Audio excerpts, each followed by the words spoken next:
Fala pessoal, beleza? Meu nome é Kaique Ferreira, tô aqui muito feliz para apresentar para vocês esse novo quadro que a gente está fazendo aqui, o Café com Arquiteto. E foi um projeto idealizado pela Ana Pedras, essa empresa que vende revestimentos naturais e juntos com os profissionais tentam trazer o que é de melhor desse mundo para todos os clientes. Tá? Você que está acompanhando pelo Instagram, já vai lá, segue a gente, tá? E hoje a gente está aqui com uma pessoa que não podia ser diferente para essa primeira edição, tá, do nosso podcast. Uma pessoa que está crescendo muito, tanto no profissional quanto nas redes sociais. Queria apresentar com muito orgulho para vocês, Edu Moreira. Obrigado pelo convite, obrigado pela apresentação. Para mim é um prazer estar aqui, fiquei muito feliz com o convite, viu? Primeiro, né? Isso, primeiro.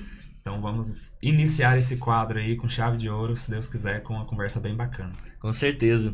E, Edu, você que tá aí nas redes sociais, sabe quão importante é esse engajamento com o pessoal. Fala o seu perfil aí também pra galera seguir. Meu arroba é edumoreira.arc, A-R-Q, de arquitetura. Maravilha.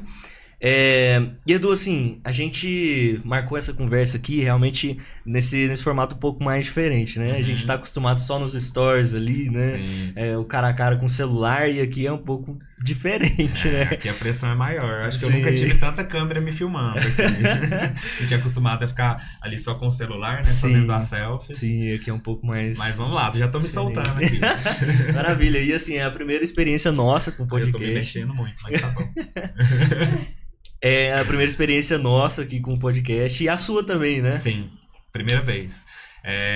Primeira vez aqui, primeira vez num podcast. Sempre quis participar, eu te falei isso, né, quando vocês me convidaram. Então fiquei muito feliz com a oportunidade. E eu espero que o pessoal que tá assistindo aí também goste do que a gente vai falar aí. É isso, e assim, só apresentando pra você também, pra quem tá assistindo, um pouco dessa pegada que vai ser o podcast. A gente tá tentando fugir um pouco desse papo de entrevista e tudo mais. A gente quer que seja mais uma conversa, um pouco mais solta. Eu acho que tem uma coisa muito interessante aqui, porque o apresentador, apesar de estar envolvido ali no ramo da construção e tudo mais, eu não sou arquiteto, né? Então tem esse detalhe. Mas, assim, algumas perguntas minhas podem ser um pouco leigas e tudo mais, mas eu acabo achando interessante porque o pessoal que está assistindo também pode se identificar com as perguntas, nesse mistério do que é ser arquiteto ou não, né? Sim. Mas pode ficar tranquilo em relação a isso, porque o campo da arquitetura ele é muito amplo. São várias áreas de atuação. Então, eu também não sei tudo, tá? E, assim, a formação do arquiteto tem também essa deficiência, né? A gente forma não sabendo tudo. E a gente vai aprendendo aí na marra, né? Aos trancos e barrancos aí. A gente vai aprendendo juntamente com o mercado, né? O mercado vai evoluindo e eu acredito que nós também. Quando eu formei completamente perdido, principalmente os atendentes das lojas mesmo, né, de revestimento principalmente, me ajudaram muito, assim, na minha formação como arquiteto, né, como arquiteto ali do mercado de trabalho que eu falo, né, então me ensinando a especificar produto, a tirar quantitativo, a entender como que aquele produto funciona na obra, né, como que ele tem que ser, né, qual que é o sentido daquele produto na obra, né, por isso a importância de bons profissionais nessa área, assim como vocês estão formando lá na Ana Pedras. Que bacana. É muito bom poder participar também dessa formação no mercado de trabalho, né, que é um pouco diferente daquilo que a gente costuma ver, né, dentro do mercado de trabalho mesmo, né? A gente acaba vendo essa história se repetindo em vários outros setores, né? Sim. Como, por exemplo, um engenheiro, quando ele vai formar, né, ele acha que é uma coisa, na verdade ele vai ver lá, é totalmente diferente, né? E é muito bom poder participar, né, assim, dessa formação mercadológica mesmo. Formar em arquitetura é uma loucura, tá? Primeira coisa que eu falo, quem forma é louco. Mas é uma loucura gostosa, assim, de se viver no dia a dia. Não tem a mesma pressão da faculdade, mas tem pressão, mas não é a mesma, é diferente. É uma pressão gostosa, assim, que te motiva, que te faz querer crescer, querer aprender mais, querer atingir novos clientes, atingir novas áreas também, mas tem essa pressão. Só que assim, o que eu falo que é uma loucura formar em arquitetura? O curso, ele é muito completo na teoria, sabe? A teoria é muito bem aplicada, pelo menos no meu curso, na minha formação, foi uma teoria muito bem aplicada. Tive ótimos professores, assim, que abriram a minha mente para a teoria da arquitetura, para me apaixonar mesmo ali pela arte que é ser arquiteto, né? Tive muitos bons professores. Só que o mercado de trabalho, né, a atuação ali do dia a dia, a prática da arquitetura, infelizmente, eu acredito que como várias outras profissões, não tem como a gente ter essa experiência, essa noção só estudando a teoria. Não tem essa prática no curso. Então acaba que a gente sai um pouco perdido realmente para o que a gente vai atuar. Vou te dar um exemplo aqui muito básico e quem discordar comigo aí pode deixar nos comentários depois. Mas é o seguinte, no curso de arquitetura nós aprendemos várias teorias, né? E nós projetamos também. Só que, por exemplo, eu saí do curso de arquitetura sabendo projetar um centro de convenções. Mas eu não saí sabendo projetar uma casa. Caramba! Então, assim, o curso ele abrange uma teoria muito ampla, né, para vários tipos de projetos, escola, centro de convenções, parques lineares, né, tem a parte do urbanismo também, que é bem legal, eu adorava, inclusive o meu TCC foi sobre urbanismo, mas foca muito pouco na prática do arquiteto recém-formado, né, do que a gente vai trabalhar, né? Porque quando eu formo em arquitetura, eu não vou formar e já sair projetando uma escola, um centro de convenções, um hospital. É bem difícil, né? Prédio multifuncional. Não vou. Eu vou ali pra casa da família, pro quarto do meu pai, né? Pro quarto do meu tio, da minha tia. Isso. É aquela escala menor vai de escalando, projeto, né? Quando a gente forma. E é nisso que a gente se perde e que muitas pessoas desistem do mercado de trabalho por não saírem da faculdade com essa experiência na escala menor de projeto. Sabe, no detalhezinho ali que muitas vezes passa batido, sabe? E que dá trabalho, que às vezes dá uma briga na obra, que dá uma briga com o pedreiro, que dá uma briga com o seu cliente, às vezes especificar um revestimento, um quantitativo errado, um produto errado. A área de atuação do arquiteto recém-formado é essa. Essa é a realidade. Essa é a realidade. E eu acho que as faculdades deveriam focar mais nisso para que o arquiteto recém-formado saia com mais experiência. Isso, mais preparado. Mais preparado para o mercado de trabalho real, né? Para a vida real. Tá? Cara, isso para mim já é um choque, assim, de realmente... Caramba, faz sentido, né? Porque ele tem que estar preparado porque ele realmente vai ser chamado, né? Sim. Porque, assim, hoje, qual que é a incidência, né? Que as pessoas mais procuram um arquiteto? É pra fazer um centro de convenções ou é uma casa, né? Justamente. Assim, a gente começa a ver que até chegar lá no centro de convenções tem que projetar casa demais. E você ser chamado, né, pra isso, justamente. Eu imagino que seja extremamente difícil, né? Essas obras essas obras que têm mais relevância, que têm uma amplitude maior, principalmente obras públicas, você precisa ter uma relevância de mercado muito grande para poder entrar dentro delas, que o recém-formado não tem. Então, assim, a faculdade não prepara você para o mercado que vai te abraçar quando você sai dela.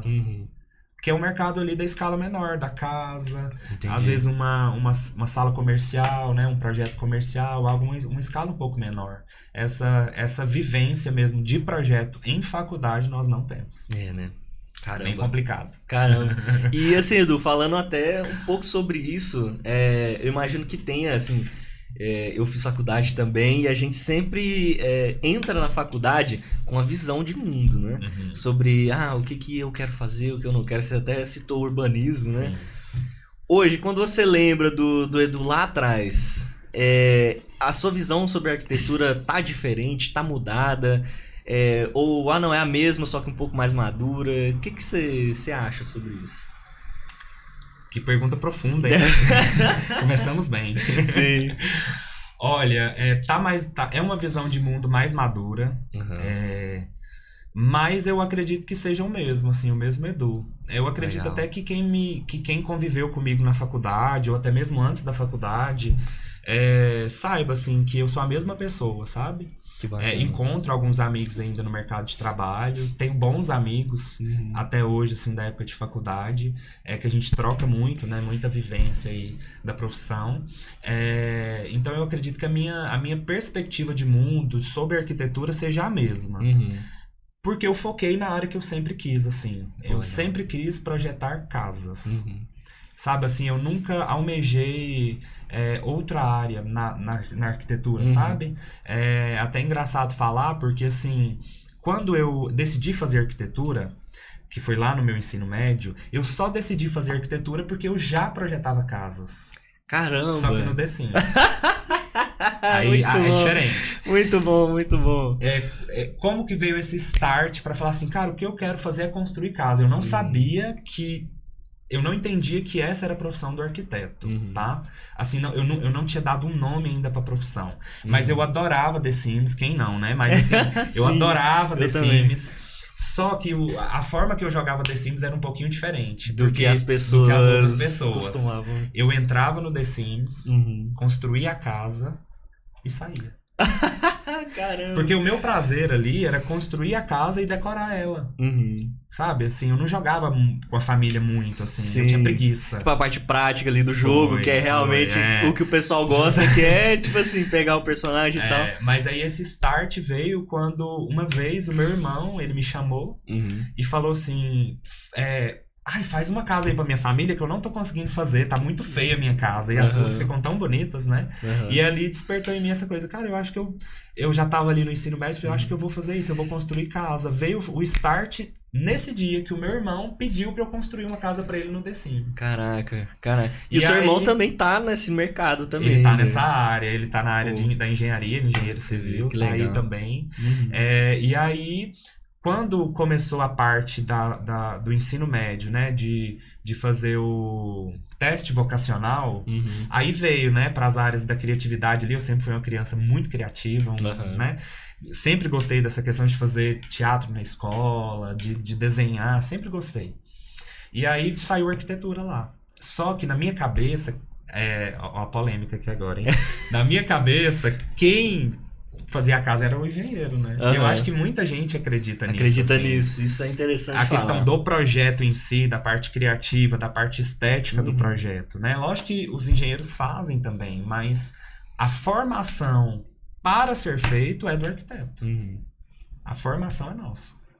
Tanto da parte criativa, diversas matérias que nós temos para incentivar a nossa criatividade e não só fazer os caixotes. Entendi. Entendeu? Quanto os 10 semestres de projeto que nós temos dentro da faculdade. Nós temos 10 semestres de projeto. São 5 anos de faculdade, 10 semestres e 10 matérias de projeto. Projeto 1, 2, 3, 4, 5, 6, 7, 8, 9, 10. Entendi. E aí, voltando, né, agora? E aí eu descobri ali no meu teste vocacional que eu tinha aptidão para arquitetura. E eu fui pesquisar sobre o curso. Sabe? Fui pesquisar sobre o curso. Já tinha uma ideia, imagino que tinha uma ideia. Ali quando você viu que era, caraca, meu teste também deu arquitetura. Eu acho que não tem pra onde fugir, né? Não tem pra onde fugir. E eu, igual eu falei, eu sempre fui uma criança muito criativa, uma criança muito curiosa, e tudo que eu pesquisava de arquitetura era muito bonito, era muito atrativo. Então eu pesquisava sobre arquitetura, eu via os arquitetos bonitos, bem vestidos, com uma foto bonita. Aí eu pesquisava engenharia, era obra, tijolo, concreto. E aí foi quando eu fui me direcionando mesmo para essa área da arquitetura. Eu entendi que era aquilo que eu queria, era aquela vivência que eu queria, tanto de obra quanto de projeto. Era trabalhar mesmo com a forma, com a parte criativa. E então a minha visão da arquitetura naquela época, como você, né, perguntou, sempre foi essa visão mais intimista dos projetos. E quem me acompanha no Instagram, quem acompanha os meus projetos, sabe, assim, eu não sou o arquiteto de projetos muito grandes, muito... surpreendentes no sentido de tamanho. Mas eu impressiono ali na salinha, no quarto, no banheiro, sabe? Nos detalhes, assim. Eu sou a minha visão de arquitetura, desde sempre, foi essa. Foi a do detalhe, sabe? Eu adoro projetar detalhes diferentes para os meus projetos. E a minha visão continua sendo a mesma. Lógico, um pouquinho mais madura, assim, a gente sabe que nem tudo se aplica na realidade, né, no mercado de trabalho. Nem todas as ideias são aplicáveis, apesar de serem boas, ideias boas. Nem todas são aplicadas, a gente tem que ponderar ali um pouquinho.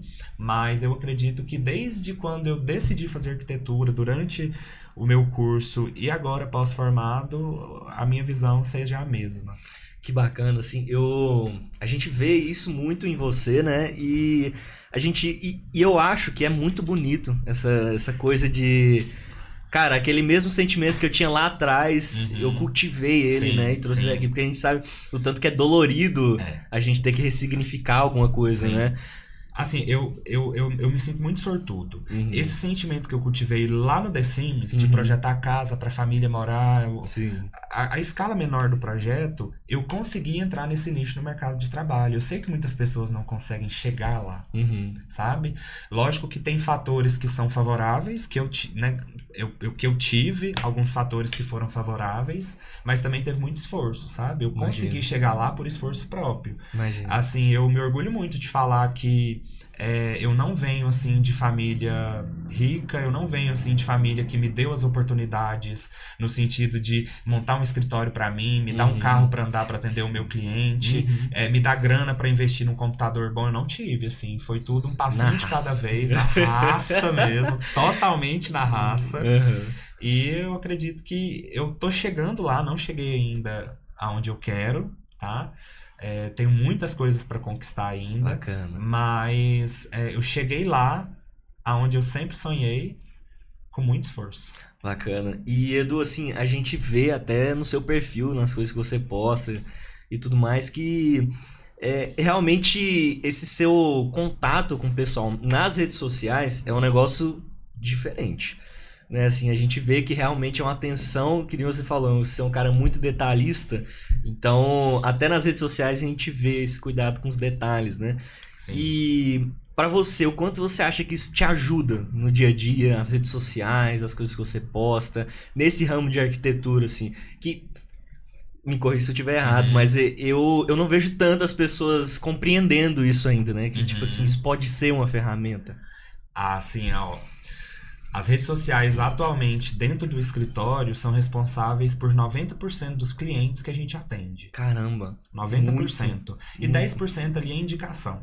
Eu trabalho muito pouco pra minha família, sabe? Assim, muito, muito pouco mesmo. Eu trabalhava mais no início, né? Quando eu comecei. O meu primeiro projeto, inclusive, foi pra família, né? Que bacana. Mas hoje eu não trabalho mais. Eu acho que eles têm medo de me contratar.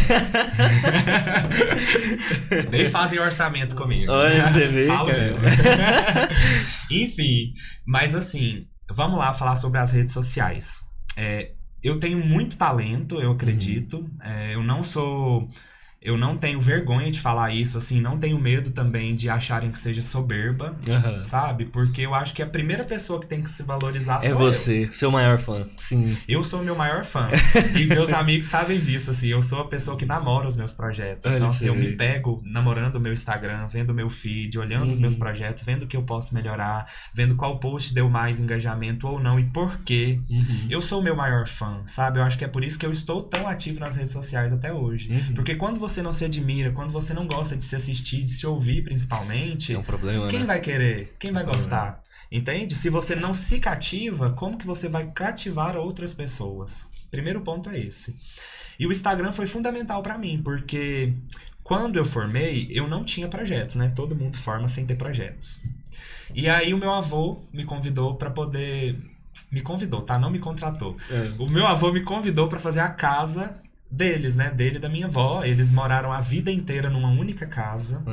Assim, que tava bem velha já, bem arrumadinha, mas assim, uma casa antiga. E aí ele me convidou, eu sempre passava as férias na casa deles, na cidade de Hidrolina, Goiás, no interior de Goiás, lá em Hidrolina. Sempre passei as férias lá. E aí ele me convidou pra fazer a casa, falou, faz a casa da sua avó tá querendo reformar, pode fazer aí do jeito que você quiser, né? Então, sem limitações nesse sentido, até porque eles são muito simples, assim, de uma vivência ali de interior, que casa é sala, cozinha e quarto. Não tem o frufru, a plantinha na estante, sabe? Você entende? Então foi um certo até desafio pra você. Desafio pra mim. Foi o meu primeiro projeto, assim. E aí, na época, isso foi em 2017... Na época, o Instagram ele não era uma ferramenta tão completa como nós temos hoje, né? Não tinha os stories na época, né? Acho que não tinham lançado os stories ainda. Eu lembro que tinha o Snapchat na época. Usava muito o Snapchat. Foi ali 2016, 2017. E aí eu falei, cara, eu não tinha nada pra fazer. Eu tinha formado, na verdade eu tava quase formando, mas as aulas já tinham acabado, eu só não tinha colado o grau ainda e tudo. Eu não tinha nada pra fazer. E aí eu peguei o meu celular, sempre gostei muito de celular, de de postar as minhas viagens, de postar a minha rotina. Sempre gostei, assim, postava muito ali no Snapchat, no Instagram também, só que era só no feed, né? E eu falei, eu vou fazer o que eu gosto, então eu vou começar a postar. E na época eu não tinha Instagram profissional, eu fazia isso no meu Instagram pessoal. Então eu comecei a postar a casa da Vó Maria. Pô, que legal. E aí eu comecei a fazer os vídeos semanais. Eu filmava durante a obra, durante a semana, vários takezinhos da obra, juntava tudo no computador ainda, no Movie Maker. Tem esse Movie Maker, né? Que juntava Edu os não vídeos. fala muito, senão eles vão descobrir sua idade. Nós não falamos idade, né? Não. Então, descubram aí. Acho que era Movie Maker o nome do aplicativo. Eu colocava tudo no computador e juntava os vídeos e postava no meu feed. E aí pegou, sabe? Assim, todo mundo onde eu parava falava, Edu, e a casa da Vó Maria? E aí veio o start. Falei, é isso que eu preciso fazer então. Peraí, as pessoas estão falando da casa da Vó Maria sem conhecer a casa da Vó Maria. E aí eu comecei a incrementar um pouquinho os vídeos. Fui pegando fotos da família, porque eu esqueci de filmar a casa antes. Amador, totalmente. Não nem era esperava, né, na verdade. Nem esperava, assim. E aí eu fui tentando pegar ali fotos antigas que mostravam a casa e tudo. Mostrava os meus avós em alguns videozinhos. E aí eu comecei a ganhar essa visibilidade mesmo sem pretensão. Mesmo sem estar ganhando por aquilo, né? Porque foi um convite do meu avô. E aí eu fui... Quando eu comecei mesmo assim a trabalhar, eu era conhecido aqui em Anápolis, né, aqui na nossa região, pelo arquiteto da casa da Vó Maria. Quem que é? Eu chegava nas lojas, quem que é esse menino? É o arquiteto da casa da Vó Maria. Tomou uma proporção Eu não era o Edu bacana, hein? ainda. Eu era o arquiteto da casa da Vó Maria. Então eu comecei a ser convidado pelas lojas, né, pelos lojistas que recebiam ali os meus vídeos na época.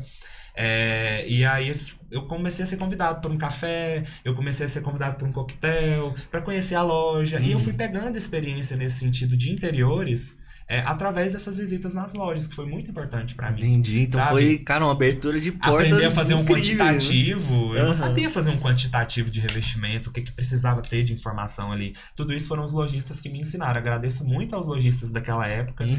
Inclusive, até hoje eu tenho contato com alguns, vocês sabem quem são, que me ajudaram demais na casa da Vó Maria, inclusive.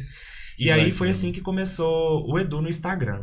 E aí quando eu vi que deu certo os vídeos da casa da Vó Maria, eu abri o meu Instagram profissional, porque ali no meu Instagram pessoal misturava muitas, assim, minha vida pessoal, viagem, lazer, e aí eu falei, não, eu vou abrir o meu Instagram profissional. E aí eu abri o meu Instagram, que é o que eu tenho até hoje, trabalhando aí bastante, e aí eu só melhorei o que eu já fiz de bom ali naquela oportunidade que o universo, que a minha família, né, que meu avô me deu de projetar a casa da Vó Maria. Eu só fui melhorando e fui trazendo para novos projetos, assim. Caramba. Então, realmente, o Instagram é uma ferramenta que, para mim, foi essencial no início, para as pessoas me conhecerem.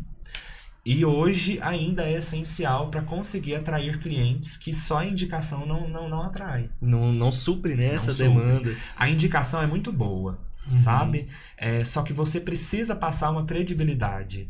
Um amigo te indicar vale muito. Só que o que adianta aquele amigo te indicar, mas você não ter trabalho para mostrar? Você não ter um conteúdo bacana para falar por que aquele cliente vai colocar muitas vezes todo o dinheiro que ele tem guardado nas suas mãos.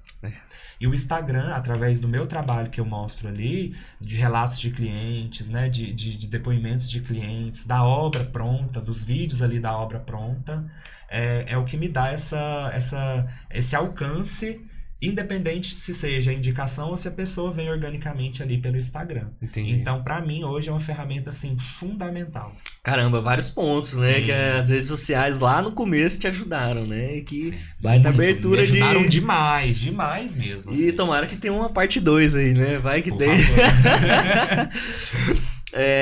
Tá certo. E Edu, você acabou comentando que lá no início você usava as redes sociais para poder postar também as suas viagens, né? Ainda uso, só que no então, pessoal. Como que você, assim, conta um pouco sobre a importância das viagens para você, porque, assim, eu acho que você gosta de viajar. Nossa.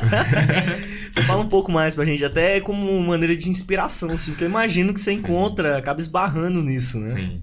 Inclusive, a minha mãe, beijo mãe, com certeza tá aí me assistindo, né? A minha mãe fala, você trabalha pra viajar.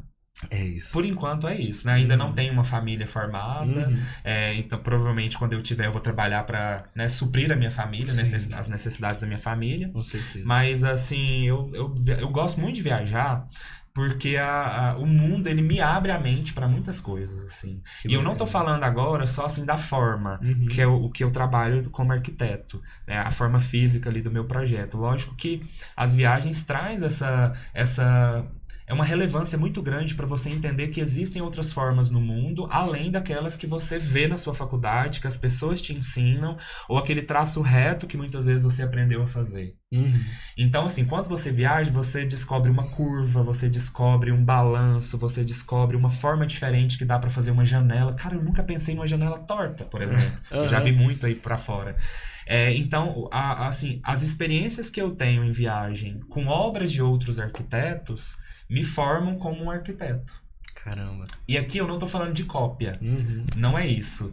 Mas é de inspiração mesmo. O mundo tem que ser a inspiração do arquiteto. Isso. Referência, sabe? Né? Você tem que ter um norte, você tem que ter uma referência. Lógico que assim, o que você cria que seja às vezes único, que seja às vezes um traçado seu, como é que eu explico assim? Uma característica sua, do seu projeto, isso é seu. Só que você consegue aplicar a sua característica do projeto sendo inspirado também por outras pessoas, por outros profissionais. Você consegue imprimir ali a sua identidade, que é o que acontece nos meus projetos, assim. Às vezes, se você pegar os meus projetos ali para analisar, você vai ver tendências do mundo inteiro. Olha só. Que é realmente o que eu uso, são as tendências do mundo, assim. Eu tento sair ali do caixote do meu escritório e dos catálogos que eu tenho e vou pro mundo.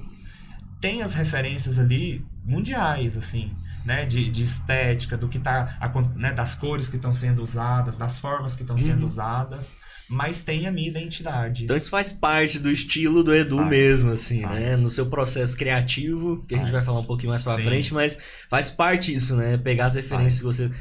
Agora fala pra gente uma viagem que te marcou demais, nesse sentido.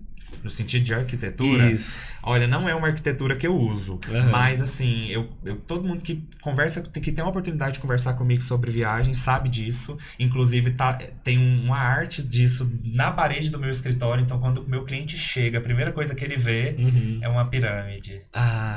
O Egito, pra mim, assim, foi um divisor de águas. Caramba. No sentido de perspectiva de mundo. Cara, é muito surreal o que eles construíram ali sem tecnologia. Sem as máquinas, né? É até meio besta assim falar, mas eu não acredito em extraterrestre. Sim, tem essas teorias, né? Eu não acredito. Eu acho que foram eles mesmo, na raça, na luta. Muitas pessoas envolvidas, né? Mas é surreal. É algo assim que você não consegue dimensionar se você não tá lá pra ver.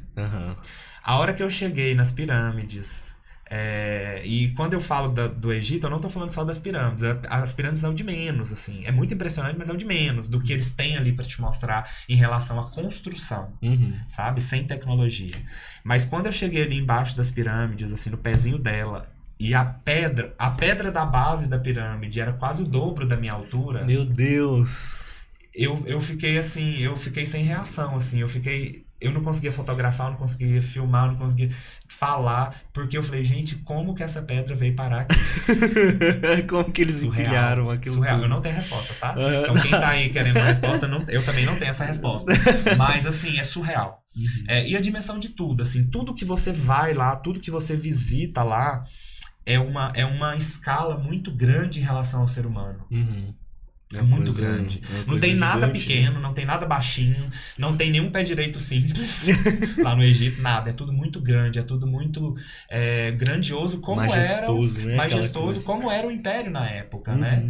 E assim, uma história interessante que eu descobri lá, que eu não sabia antes disso, é que assim, as pessoas, né, os trabalhadores, os escravos ali, que construíam as pirâmides, porque no Egito tem várias pirâmides, não é só aquelas mais famosas, que é de Gizé, né, que é a principal ali de Cairo. Não sabia. Não é só ela. Não sabia. Desculpa, professor de história, mas desculpa, tem outras pirâmides também. Tá. As pessoas que trabalhavam nas pirâmides, né, os escravos ali na época, que para nós é escravos, né? Eles não encaravam aquilo ali como escravidão. Eles encaravam aquilo ali como destino. Então, todas as pessoas que trabalharam nas construções das pirâmides, eles viveram para isso. Então, eles não tinham família, eles não tinham casa, eles não tinham vida. Eles acreditavam que... Era meio que uma lavagem cerebral, né? Eu acredito. Mas, assim, eles acreditavam que eles nasceram para construir a pirâmide para aquele faraó. Era a missão de vida deles. E todos os trabalhadores, né, que participavam da construção da pirâmide, né, que foram morrendo, né, que vão morrendo ao longo dos anos, né, porque a pirâmide demora muito tempo para ser construída, as pirâmides, eles são enterrados ao redor da pirâmide. Caramba! Eles são enterrados lá, ao redor dela. Então por quê? Porque na outra vida eles também vão participar da construção da nova pirâmide daquele rei, né? Daquele faraó. Entendi. Então eles são enterrados ali em volta dela. E essa missão eternamente, vida. né? É uma missão eterna, assim. Eles acreditavam nisso, sabe? Caramba. Isso realmente é um choque de realidade, né? Isso quando eu escutei lá do nosso guia, né? Que tava ali acompanhando a gente no tour, eu achei muito interessante, assim, sabe? Muito interessante. E a gente pode aplicar isso à nossa vida também, né? Eu acredito. Por que eu falei que o Egito foi um divisor de águas pra mim, assim? Me abriu muito a mente pra saber que o mundo é muito grande. Eu já tinha essa noção, mas não igual. Assim, o mundo é muito grande, o mundo é muito vasto, tem muita coisa pra você ver, pra você aprender, pra você se apaixonar, sabe? Tem muita coisa bonita, assim, tem muita coisa surreal, que você olha e fala assim, isso não existe, mas existe, tá lá no Egito. Caramba.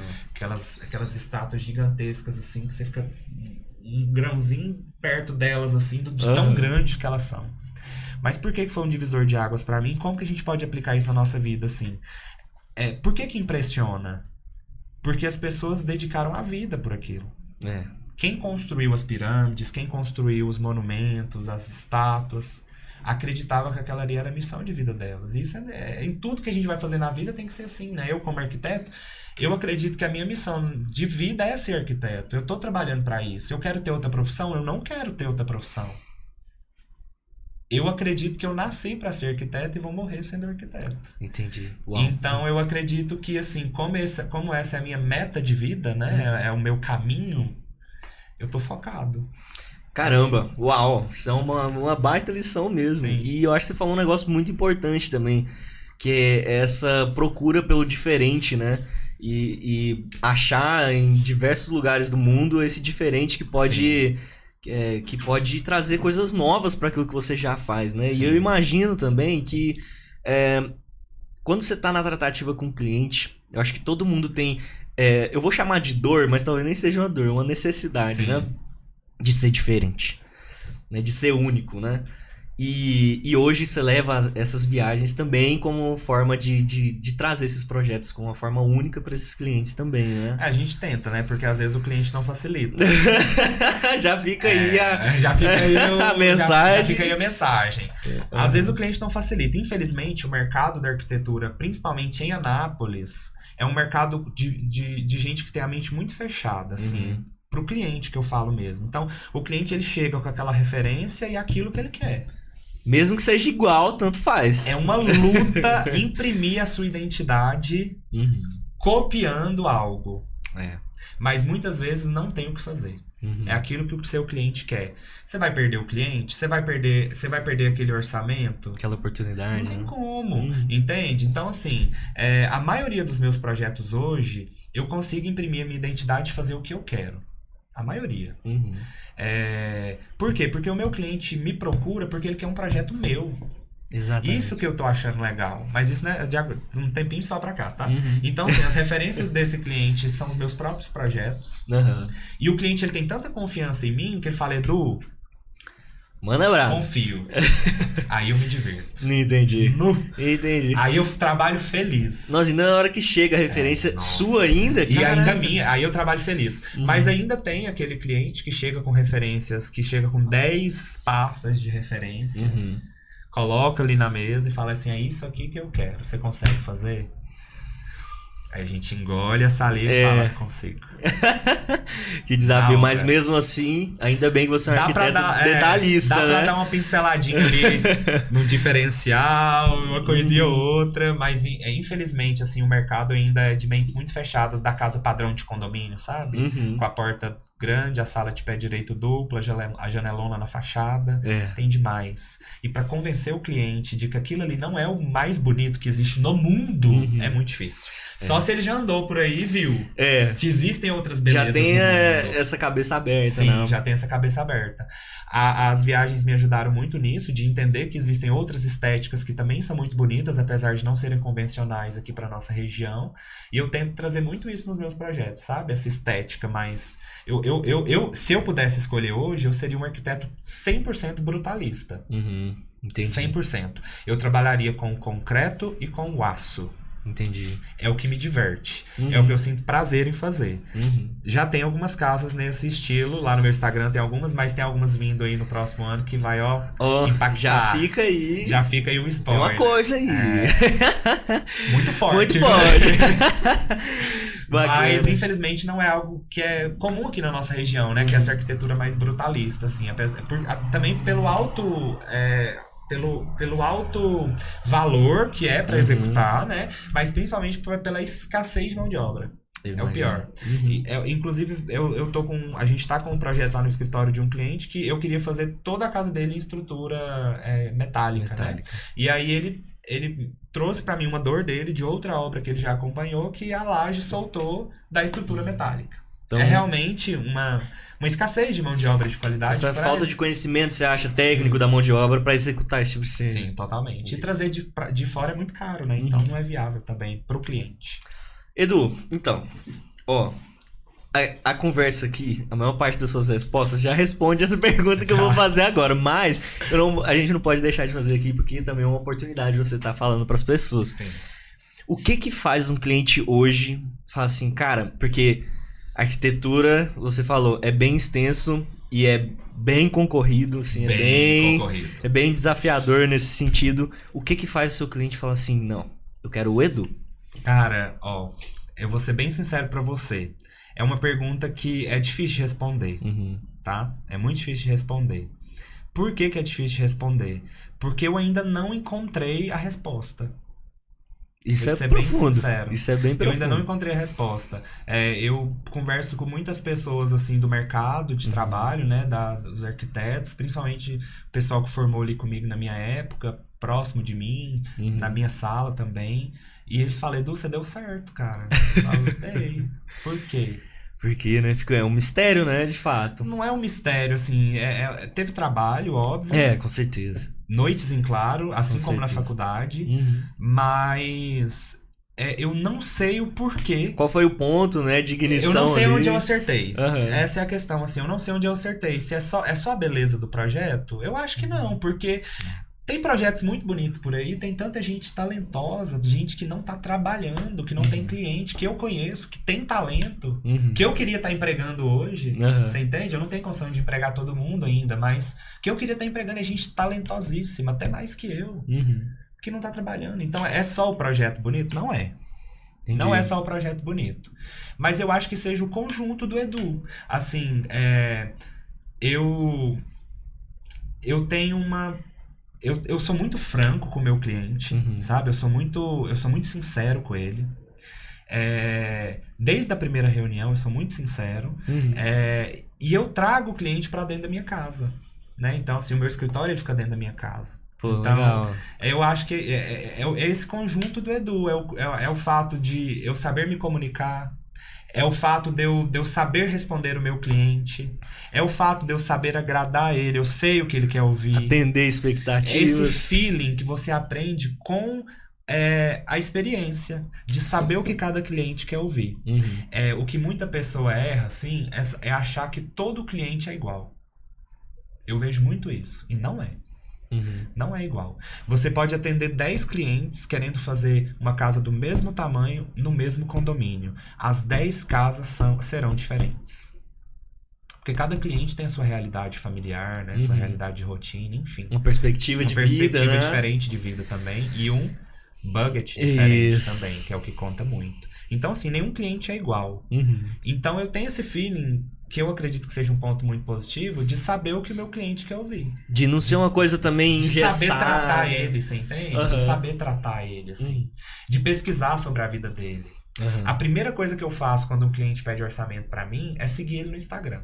Olha só, isso é importante, hein? Isso é dica. Muito importante. Eu sigo mesmo. Uhum. Eu sigo a pessoa que me pediu orçamento. Se eu vejo que ela tem um esposo, eu vou lá e sigo o esposo. Uhum. Se eu vejo que tem um filho, eu vou lá e sigo um filho. Não fechou comigo, eu paro de seguir.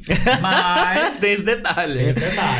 Mas eu sigo. Uhum. Porque ali, durante toda aquela tratativa de orçamento, de comunicação, e faz uma reunião, faz outra, eu vejo ela indo no mercado. Eu sei o mercado que ela frequenta. Uhum. Então eu sei que se às vezes eu for lá, eu posso encontrar outro perfil de cliente como ele, como aquele. Legal, você sabe onde Então eu sei onde meu cliente janta, eu sei que tipo de viagem meu cliente gosta de fazer. Então, assim, eu vou receber o meu cliente pra um café, pra uma reunião. Eu sei o que ele gosta de comer. Você entende? Uhum. Então, assim, igual a minha primeira casa de condomínio que eu peguei, ela vai saber quem é quando eu falar, porque é uma cliente muito fiel, assim. Bacana. E eu já seguia ela há muitos anos, assim. Uhum. Mas eu nunca na minha vida imaginei que ela fosse me contratar. Porque eu não tinha feito nenhuma casa até então de condomínio. Uhum. Nenhuma. E aí, eu sigo ela e eu sabia que ela tinha uma rotina saudável, né? Uma vida saudável. Mais fitness, né? Vamos colocar. E aí, o que eu servi pra ela na minha reunião foi uma salada de frutas, eu lembro como se fosse hoje, e uma coxinha fit. Meu Deus, ganhou ela. Uma coxinha de frango Deus. fit. Quando ela chegou, eu falei, que delícia, vou comer salada de fruta. Comer salada de fruta, eu dispenso a coxinha. Eu falo, não, você pode comer porque ela é fit. Nossa. Ela não tem glúten, não tem lactose, não tem farinha. Ai, sério? Falei, sério? Então eu vou comer. Na hora de ir embora, eu tinha ganhado... Não sei se eu falo isso, mas eu vou falar. Eu tinha ganhado uma vela. Aquelas velas que soltam cheiro. Eu tinha ganhado uma vela de uma loja. Maravilhoso. De lembrancinha, assim, de uma loja. E aí, eu tinha visto ela postar no Instagram, ela lendo um livro e uma vela acesa. E aí, quando ela foi sair, ela não tinha fechado comigo ainda. Quando ela foi sair da reunião, que é essa primeira reunião que a gente teve, eu falei pra ela, eu tenho uma lembrancinha pra você, uma vela, né? Aqui no escritório a gente gosta de dar vela pros clientes. E deu uma vela pra ela. E ela falou, sério? Eu falei, nossa, você acertou em cheio, porque eu amo vela. Olha só. Eu amo vela. Então, assim... o que faz o cliente querer hoje um projeto do Edu, assim? Eu acho que é esse conjunto, assim, é saber entender o seu cliente, é ter interesse no seu cliente, sabe, assim, ninguém tá com a vida ganha hoje em dia. Eu não conheço um arquiteto, por mais bem sucedido que não esteja precisando de projeto. Eu converso, assim, com arquitetos super bem sucedidos, assim, tenho um bom relacionamento com todos eles, assim, todos precisam de cliente, todos precisam. Então você tem que ter interesse pelo seu cliente. Você tem que saber que ele tá ali pagando as suas contas. Você entende? Com certeza. Então eu acho que é isso, assim, o meu diferencial. É saber que o meu cliente é o meu patrão. Uau. E eu não tenho vergonha de falar isso, sabe? Então eu me interesso pela vida dele. Eu busco entender para saber a forma de melhor agradar ele. Entendi. Uau, assim, e eu vou te falar, isso é um baita diferencial, né? O cuidado, e aí eu vou falar assim de uma parte que a gente vive no dia a dia, que é assim, realmente buscar esse cuidado, e as pessoas sentem. As pessoas sentem. Não tem jeito, as pessoas Quando sentem. você apresenta o seu projeto, o cliente ele já tá tão ali familiarizado com você, ele já gosta tanto de você, tá tão agradável ali o papo, o café... A tratativa tá tão legal que você apresenta o projeto para ele até se desarma. Porque o cliente que você não tem muito contato, ele chega totalmente armado. Eu tô te pagando e eu quero aquilo. Eu quero o meu projeto. Agora o cliente que vira seu amigo, que tem um relacionamento, que recebe uma curtida sua no Instagram, ou às vezes um comentário nos stories, né? Ah, que família linda, ah, que legal, ah, nossa... boa viagem, você entende? Esse cliente, ele se desarma. Então ele vai conseguir sentar no seu escritório, olhar o seu projeto e esperar você falar o que aquele projeto tá falando. O que aquele projeto quer dizer, antes de dar qualquer opinião. Porque o que acontece muitas vezes, o cliente ele julga o projeto, quando ele vê ali o impacto, ele julga o projeto sem entender. Aí não tem tempo nem de você explicar. O cliente fala, não, ó, eu já quero que muda essa cor, eu já quero que muda isso, não gostei disso. Por quê? Porque na cabeça dele, aquilo ali não faz sentido o que faz pra cabeça do arquiteto. Pela pressa. É aquele cliente que não tem a intimidade de sentar no seu escritório, respirar fundo e falar. E ouvir. A primeira coisa que eu falo pro meu cliente quando ele senta para uma apresentação de projeto é... Vamos lá. Vou abrir aqui pra vocês. Mas ó, tem dicas de milhões aqui, né? Vamos falar sério. A primeira coisa que eu falo pro meu cliente quando eu vou apresentar o projeto é: isso aqui é uma conversa. A qualquer momento você pode me interromper. Qualquer momento. Eu prefiro que você fale o que você tá sentindo ali naquele momento do que a gente ficar guardando e no final explodir. Então isso aqui é uma conversa, a gente senta, né, respira, olha, analisa melhor, vê os detalhes, por que aquilo ali faz sentido. Então assim, a gente tem que ter esse relacionamento com o nosso cliente, sabe? Porque senão fica algo mecânico, algo automático, e quem faz o projeto não é o computador. É a minha mão aqui, é a mãozinha. É a mãozinha do arquiteto. E essa mão, né, que é a mão do arquiteto, tem uma cabeça, tem um coração, tem sentimento, sabe? Se dói um pouquinho quando o cliente não gosta do projeto, claro que dói. Nossa. Claro que dói. Mas se dói em mim o cliente não gostar do projeto, imagina o quanto tá doendo nele ter pagado por um projeto que ele não gostou. E chegar ao ponto de falar, né? Chegar ao ponto de falar. Então tudo isso tem que ser levado em consideração. A gente tem que ter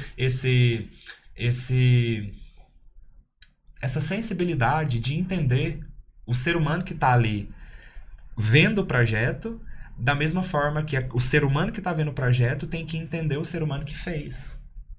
Que perdeu horas ali de trabalho. Com certeza. Sabe? Noites em claro.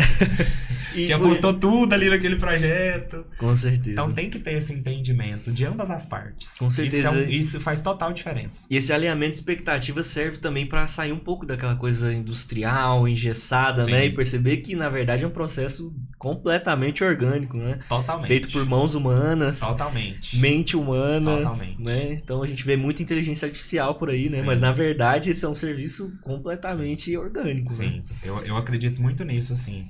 Eu sou muito cético na inteligência artificial para certas áreas. Para outras, não. Mas para certas áreas, sim. E para arquitetura, eu acho que a inteligência artificial nunca vai tirar o papel do arquiteto, assim. Nunca vai tirar o trabalho do arquiteto. Na minha opinião. Eu acredito que não existe um mundo onde ela consiga criar um lar para a família. Porque uma inteligência artificial não tem família. Não tem. Então, assim, hoje, eu falando na realidade dos meus projetos, a minha escala de projeto é para famílias. Né? Muito de vez em quando um projeto comercial, assim, maior. Enfim, eu gosto de trabalhar com casa, apartamento, né? Mais familiar mesmo. E o entendimento que eu tenho de família, a inteligência artificial nunca vai ter. Nunca vai ter. Eu vou te falar, assim, eu vivi isso até na prática. É até interessante, porque... de fato é impossível uma inteligência artificial, até onde eu sei, até pensar, onde sabemos, né? pensar em certas coisas. Eu não gosto de inteligência artificial, não uso, então não. Tá, se eu estiver falando merda aí, desculpa, mas. Então, não somos especialistas, mas. Não somos especialistas. Mas, cara, tem coisas assim que nem você falou, Edu, são detalhes que eu acho que é tão importante que. Veja bem, eu tinha um amigo, ele tá vendendo uma casa. E aí eu ia ajudar ele a vender essa casa. E aí eu fui até a casa e eu quis entender sobre o projeto, né? E aí eu perguntei sobre as especificidades da casa. E aí a arquiteta foi me apresentar, né? E tinha um negócio tão interessante sobre a casa que era um pedido da família que... da família que pediu fazer o projeto, depois não deu certo, etc. Mas era um pedido da família inicial, né? Que a pessoa que fosse cozinhar, né, que geralmente ia ser a mulher ou o homem, não sei, mas que tivesse visão geral da casa. Ou seja, a cozinha tinha que estar integrada com a casa toda. Sim. Por quê? Porque a pessoa tinha um filho especial, tinha mais filhos, então ela precisava ficar de olho o tempo todo ali, né? E a casa, ela foi feita pensada nisso, sabe? E, de fato, é isso, né? Isso. Quando você pensa assim, cara, faça uma casa pra minha família. Calma aí. Calma aí. Será que vai ser tão cuidadoso esse ponto, né? Isso.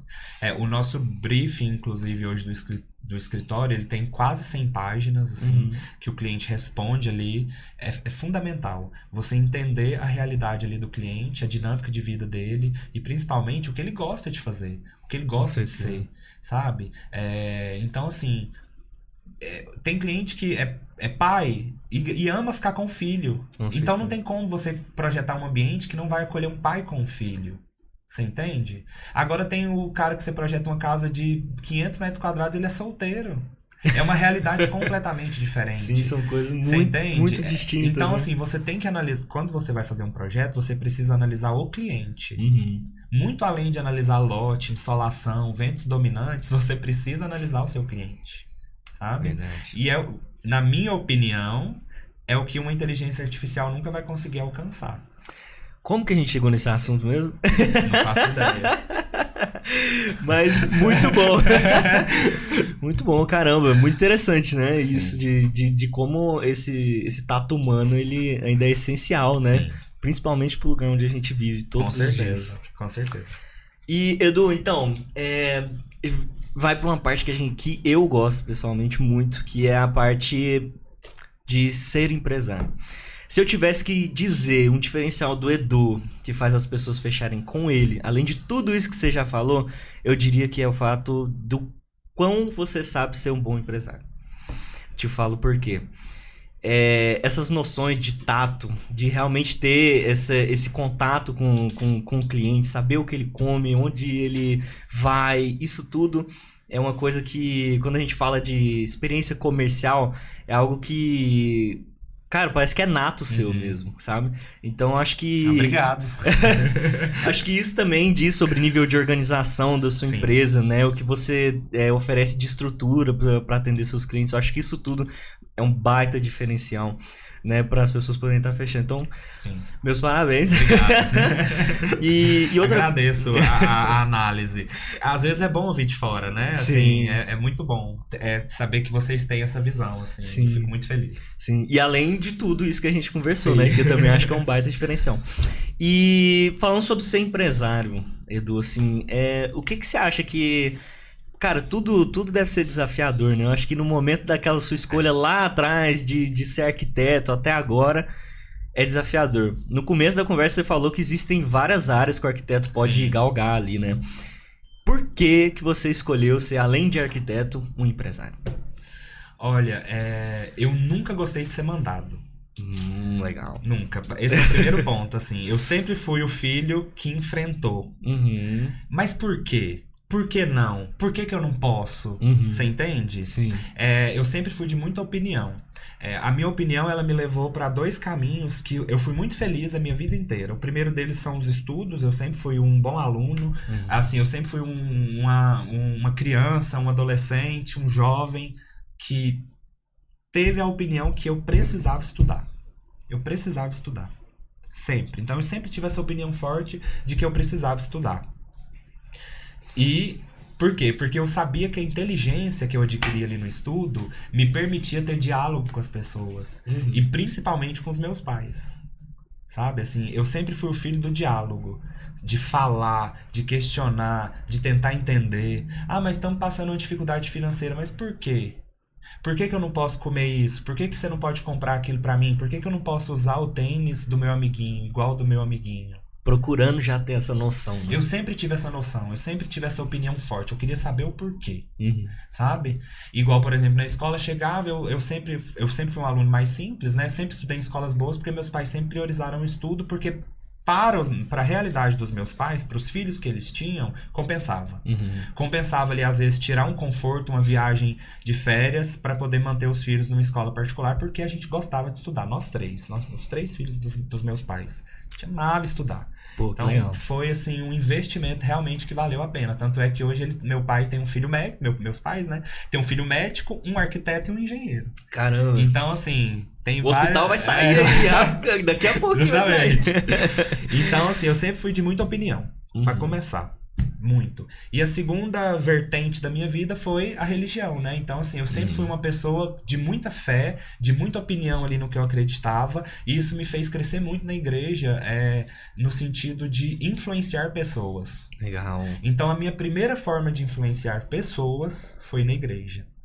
Então eu coordenei um movimento por muitos anos na Igreja Católica, eu sou católico. Eu coordenei um grupo de jovens por muitos anos, né? Fui ali da coordenação, participei da Qual coordenação. Grupo de jovens? O grupo de jovens que eu participava chamava J², Juventude Já, lá na paróquia de São Sebastião. Caraca, que legal. Então foi a primeira forma de influenciar pessoas. Foi ali que eu comecei a entender o que era o marketing, porque quando eu coordenei, eu percebi a dificuldade das pessoas de entender por que elas tinham que ir para a igreja. Por que o jovem tinha que ir para a igreja? E aí eu comecei a trabalhar isso nas redes sociais do nosso grupo. Então eu trouxe eu fazia artes diferentes. Eu mesmo fazia ali no CorelDRAW. Fazia umas artes diferentes, uns temas diferentes. A gente fazia uns teatrinhos diferentes, essas coisas assim. Então eu percebi que eu sempre estava à frente desses movimentos, assim, pela minha criatividade e pela minha opinião também. Então, foi a minha primeira forma, assim, de influenciar pessoas, sabe? Foi trazendo elas para a igreja. Quando eu me formei, eu só apliquei o que eu já sabia fazer dentro da igreja para dentro da minha profissão. Nossa, mas isso foi incrível. De uma forma que me ajudou muito, assim. Então, a primeira vertente da minha vida foi eu ter muita opinião como tudo. Como filho, como ser humano, eu sempre fui de muita opinião. E a segunda vertente, influenciando pessoas, né, dentro ali da igreja, trazendo essas pessoas para o meu movimento, eu sabia que eu tinha que estar à frente de alguma coisa. Eu não serviria para ser mandado, por ter muita opinião, e eu não serviria para poder influenciar pessoas para outra pessoa, como um funcionário faz, né? E aí foi quando eu decidi que eu precisava trabalhar com o meu nome. Entendi. E por isso eu escolhi o Edu. Quando eu fui abrir o escritório, eu pensei assim, cara, eu não posso trabalhar com nome fictício. Eu nunca quis, sabe, ter um nome pro meu escritório, assim, pra minha empresa que fosse fictício. Sabe, um nome fantasma, assim. Eu falei desde o início, eu vou trabalhar com o meu nome. As pessoas vão me conhecer pelo meu nome. E aí, eu coloquei o Edu pelo fato de ser muito íntimo. Sim, traz essa proximidade, sabe, mesmo. E aí traz essa proximidade, sabe? Quem fez seu projeto foi o Edu. Não, ou foi o Luiz Eduardo, sabe? Então eu já trouxe isso, assim, pro meu escritório. Por isso que eu quis trabalhar com o meu nome, porque eu queria influenciar pessoas a partir de quem eu sou. E eu não escondo isso, assim, nas minhas redes sociais. Eu posto viagem, né? Posto minha vida íntima, mas eu posto ali a minha fé. Eu falo da minha fé pro meu cliente. O meu cliente, ele entra no meu escritório, ele vê do que eu gosto, ele vê o que eu faço. Tem ali, né, o meu cantinho da oração, que é muito importante pra mim, independente da fé de quem vai estar ali vendo. Eu acho que é importante você mostrar quem você é. Ele te contrata se ele quiser. Isso. E eu acho que rola aquela identificação também, que é mais outro diferencial. Totalmente. Então eu escolhi ser empresário justamente por isso, por querer levar a minha identidade para as outras pessoas, né, para a vida das outras pessoas, criar algo que eu possa deixar aí, né, sei lá, para um filho, para uma pessoa que quiser levar depois adiante aí o meu nome, o meu escritório, levar isso, sabe, adiante, assim, a minha filosofia, o meu estilo de vida, o meu carisma, o meu nome. Eu acho que foi por isso que eu escolhi ser empresário. Realmente, assim. E a gente vê que é interessante que existe até uma frase pra isso, né? O pessoal fala que amigo na praça é melhor do que dinheiro no bolso. Isso é legal. E é até interessante falar aqui pra você, que é uma coisa que me causou agora, nesse momento aqui do podcast, uma certa emoção. Sabia? Olha só. Porque assim, eu sei que eu sou um empresário. Eu tenho um CNPJ no meu nome, tenho funcionários, tenho contas pra pagar ali que dependem de mim, mas foi a primeira vez na minha vida que me chamaram de empresário. Olha só.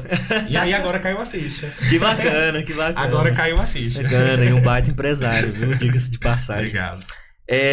E agora, assim, saindo um pouco desse âmbito comercial, sério, empresa e tudo mais, eu quero saber sobre o Edu, assim, uma coisa que pra mim eu gosto demais, inclusive sou, né? Mas vamos falar aqui sobre, gente, vocês já passaram por aquele momento em que você tá sem inspiração, assim, cara, e eu imagino que por um processo criativo, inspiração deve ser uma coisa assim que você tenta buscar o tempo inteiro, né? E 24 horas no dia. E existe uma ferramenta interessante que as pessoas desde os primórdios usam para buscar essa inspiração. E até na religião também, que é a música. O que o Edu escuta nesses momentos que ele tá precisando dessa inspiração? Que vergonha! Que vergonha! Ele vai lançar... Anitta. Olha, geralmente quando eu tô criando, eu não coloco música, tá? Mas eu escuto música, tá? Mas eu não sou um cara muito musical, vou te ser bem sincero, assim, nesse sentido de ouvir música. Eu gosto de música que me diverte. Legal. Aí eu gosto. Dançante. Quando eu tô com amigos, quando eu tô com a minha família, quando eu tô no meu carro. Só que o que eu curto ouvir quando eu tô criando são filmes antigos. É mesmo? E quanto mais antigo o filme, melhor pra mim. Não sei por quê. Te inspira. Me inspira. Então eu coloco filmes ali dos anos 2000, comédia romântica, ou às vezes uns filmes mais sérios, né, assim, que trazem uma reflexão maior. Mas eu sempre gosto de deixar, eu sempre fico ali na minha salinha, né, no meu cantinho ali, eu coloco um filme conhecido passando, porque eu não preciso olhar pra tela, eu posso só ouvir, e aquilo ali vai me transportando ali pra um mundo meu, que me traz um conforto, sabe? Assim, principalmente os filmes mais antigos, assim, os filmes dos anos 2000 principalmente, me traz um conforto muito grande. E no meu conforto, eu consigo liberar a minha mente para criação. Só no meu conforto. Quando eu tô desconfortável, seja com uma peça de roupa, seja com um calçado, seja, sei lá, com uma dor, seja com uma angústia, que acontece muito, eu não tenho criatividade nenhuma. Entendi. Eu só consigo ter criatividade se eu estiver confortável. E aí a gente pode aplicar em tudo. Então, o meu ambiente hoje é confortável, o meu escritório, projetado por mim. A minha equipe hoje é uma equipe que me deixa muito confortável, sabe? Assim, na presença deles, assim, eu fico muito confortável na presença da minha equipe. Tem aquele bom relacionamento. De ser quem eu sou. Se eu precisar soltar um arroto, eu solto.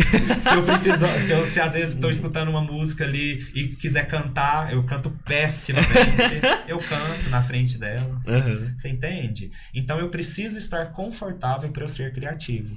E os filmes antigos me trazem esse aconchego. Cara, que legal. Conforto, eu assim. tenho muito isso, mas é mais com música mesmo. Música, né? Mas é a primeira vez que eu escuto sobre filmes antigos. E faz de fato sentido, Sim, né? Assim, totalmente. tem toda aquela vibe, né, que traz o filme antigo. E você deve se identificar bastante. Muito. Eu imagino. Edu, eu queria te agradecer mais uma vez por ter vindo. Você é uma pessoa incrível, mais incrível ainda escutando sua história de vida, como você enxerga tudo isso. Foi mais um conhecimento que eu adquiri aqui hoje, então tenho que te agradecer por isso também. E é isso, muito obrigado por participar. E sigam o Edu nas redes sociais, acompanhem o trabalho dele, é incrível, sensacional. Vocês vão ver um pouquinho do Edu todos os dias lá, que eu acho que é ótimo, tá? Então acompanhe ele lá. Mais uma vez, qual que é o arroba, Edu? @edumoreira.arc. Obrigado pelo convite, estou muito feliz. Foi um papo super legal, super descontraído, adorei. Não fiquei nervoso, achei que ia ficar muito nervoso. Não fiquei, adorei mesmo, muito obrigado. Espero que tenha sido produtivo para quem está, né, nos assistindo aí, para quem vai ver os cortes também.